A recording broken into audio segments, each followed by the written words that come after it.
에너지가 되게 공부에 되게 중요한 역할을 한다는 거야. 에너지를 채우려면 어떻게 해야 되는지. 그러니까 쉽게 말하면 동기부여지 뭐. 동기부여가 제일 중요한 역할을 하게 되는 거고.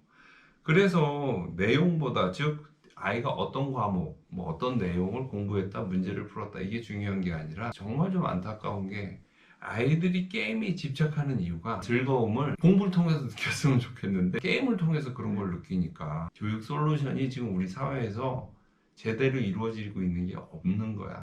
그러면 만약에 교육에 긍정적이고 효과적인, 또 교육이 얻는 유익이 체감되고 체험되는 아이들 입장에서는, 뭐 극소수 아이들이 있잖아. 왜? 아, 공부가 제일 쉬워요, 공부가 재밌어요, 이런 애들이 있는데, 거의 모든 아이들이 그러한 공부가 좋아요, 공부가 재밌어요 라는 말을 할 수 있는 상태가 돼야 된다는 거지. 그리고 사람들은 공부머리 따로 있다 뭐 이런 소리를 해.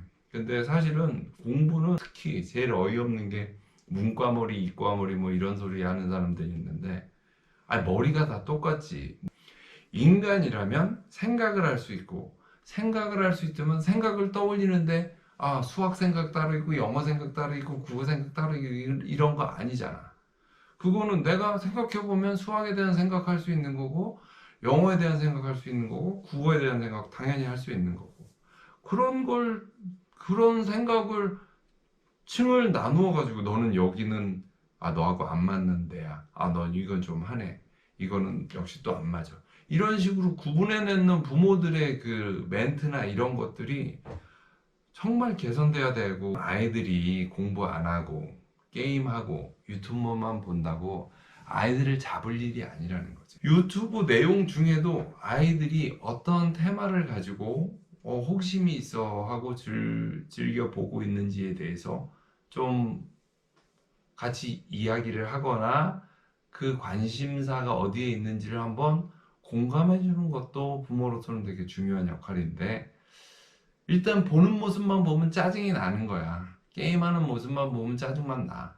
그러니까 걔하고 그 게임에 대한 이야기로 소통을 좀 해주면 아이도 좀 엄마 또는 아빠하고 같이 이렇게 같이 될 수 있는, 소통할 수 있는 기회가 되는데, 그게 안 되는 게 참 좀 답답한 거지. 그게 이제 어떻게 보면 우리가 어떤 세상을 위해서, 또 우리 아이들을 위해서 뭔가 조금 의미 있는 노력을 해보려고 하는 방향성이 되는 거지.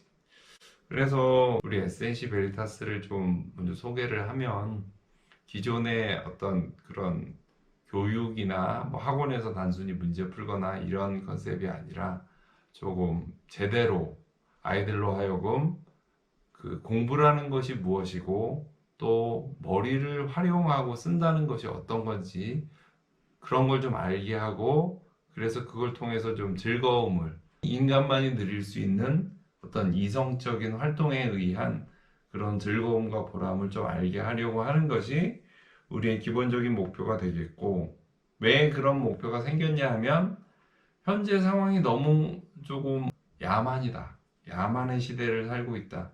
우리가 이성적으로 생각하고 뭔가 더 인간으로서 가치 있게 살아가는 것에 대한 고민보다는, 단순히 대학 가려고 하잖아. 대학 왜 가? 돈 벌려고. 돈 벌어서 잘 먹고 잘 살려고. 잘 먹고 잘 사는 건 뭐야?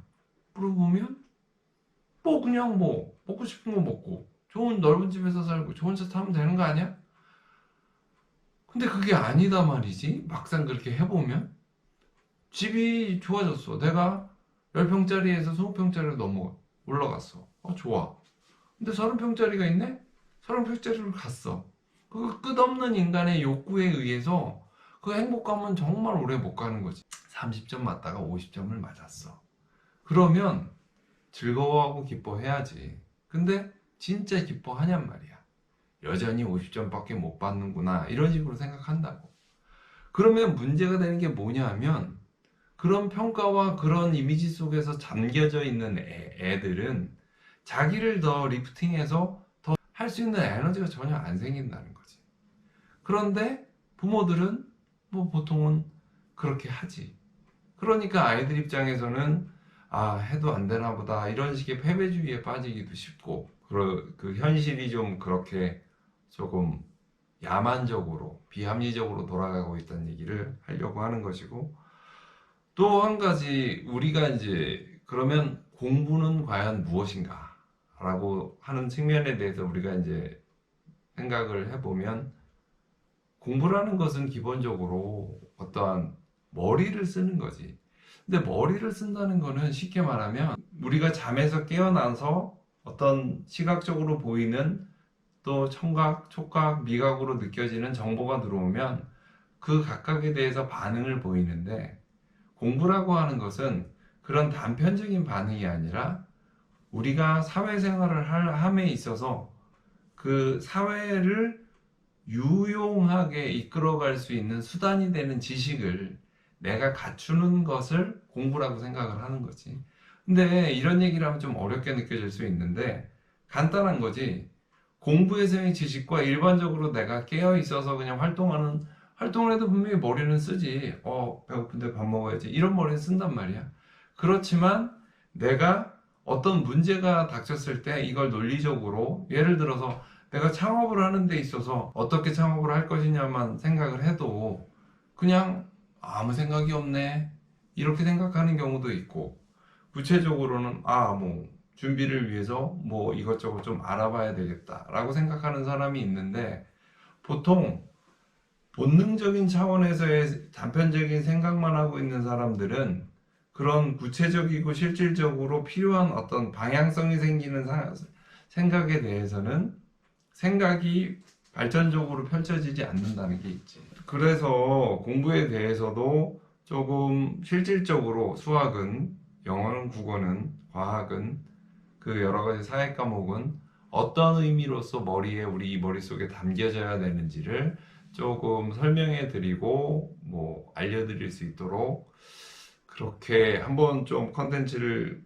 구현해 볼 생각이고, 그러면 이제 지금 방금 말씀드린 공부에 대한 그런 생각의 방향성은 어찌 보면은 우리가 좀 생소하게 느껴질 수도 있는데, 그러한 생각의 공부를 잘하기 위해서는 우리가 어떤 준비가 필요하고, 또 막상 공부에 임했을 때 어떤 불편함이 있고, 그 불편함을 극복하기 위해서 또 그걸 잘 지혜롭게 좀 헤쳐나가기 위해서 어떤 것들이 필요한지에 대해서 얘기를 좀 해볼 생각이고, 또 뭐 이외에도 다양한 얘기들이 있는데 오늘은 첫 번째 날이고 해서 그 공부와 관련된 또 생활에 관련된 그 일반적인 아웃라인을 좀 말씀을 드렸습니다. 마지막으로 좀 임팩트 있게 이 말씀 한 번만 드릴게요. 아이들에게 무기력이 있어요. 너 뭐 먹고 싶니? 밥 생각 없어요. 너 뭐 하고 싶니? 귀찮아요. 나가주세요. 그리고 아이들이 하는 게 뭐예요? 유튜브 보거나 게임하거나 그거죠. 근데 여기서 중요한 시사점이 있습니다. 예를 들어서 유튜브를 하거나 게임을 한다는 것은 자기가 주도성을 가지고 하는 활동이 아니에요. 그냥 가만히 있으면 게임도 오토로 버튼 하나만 누르면 AI가 알아서 게임을 진행해 줍니다. 또 유튜브 같은 경우도 뭐 직접 참여하고 이런 게 있어요. 그냥 일방적으로 웃긴 영상, 희한한 영상, 좀 뭐 야한 영상, 여러 가지를 그냥 아이들이 수동적으로 받아들이는 거죠. 이것의 가장 근본적인 원인이 아이들이 주도성을 가지고 뭔가를 해본 기억이 없어요.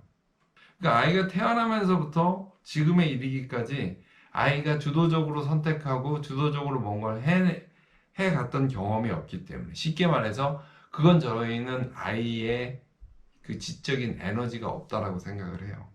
지적인 에너지가 없으니까 당연히 뭐 에너지가 없으면 쓸 수도 없게 되니까 당연히 공부를 하거나 여러 가지 이성적 활동이 지겨운 것이 돼버리고 힘든 것이 되니까 아이들이 공부를 안 하게 될 수밖에 없는 거예요. 그래서 여러분들이 지금까지 그냥 보통 유튜브를 또는 컨텐츠들을 이렇게 대강 듣지 마시고 진지하게 같이 고민하고 같이 실천해서 서로 간의 변화함을 서로 간에 교류할 수 있는 그러한 새로운 인연이 됐으면 좋겠습니다.